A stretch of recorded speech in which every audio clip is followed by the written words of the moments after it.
முன்னாடி தள்ளிப்பாரு.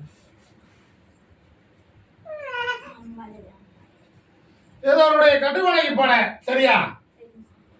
அந்த என் தங்கைய மாறி ஆலயமா அது ஒரு மதுதி பிரசி வற்றதாக இருக்கும். இருக்கா?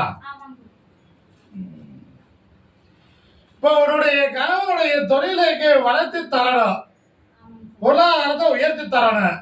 அது இல்லாத குடும்பத்தில ஒரு உடல்நிலை பங்கம சிந்தனை அடிக்கடி நடந்துகிட்டு இருக்குது. அதையும் மாற்றி கொடுக்கணும். உனக்கு அதே எல்லையில இடம் வேணுமா, மனை வேணுமா?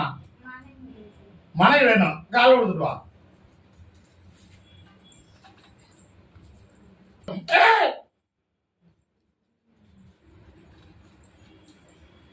இதுல இருந்து 90 நாளைக்கு மேல உன்னுடைய கணவன் தொழில சரியா நண்பர் மூலியமாக ஒரு பொருளாதாரம் ஒன்று தேடி வரும்.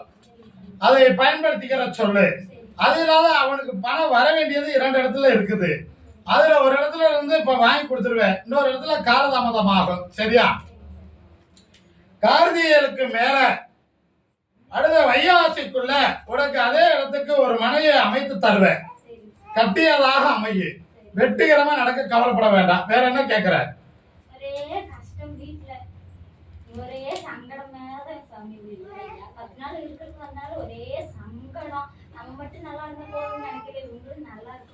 நீ பிறந்த இடத்தை கேக்குற.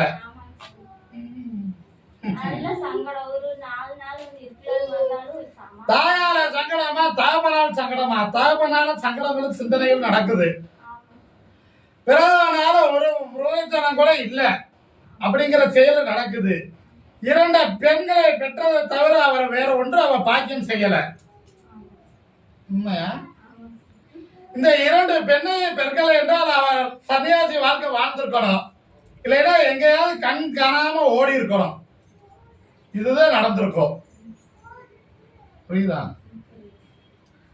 அதை மாற்றி அமைத்து தருகிறேன். நான் கூப்பிட்டு பேசுற, கவலைப்பட வேண்டாம். சரியா? இத கடையை கொண்டு போய் நீ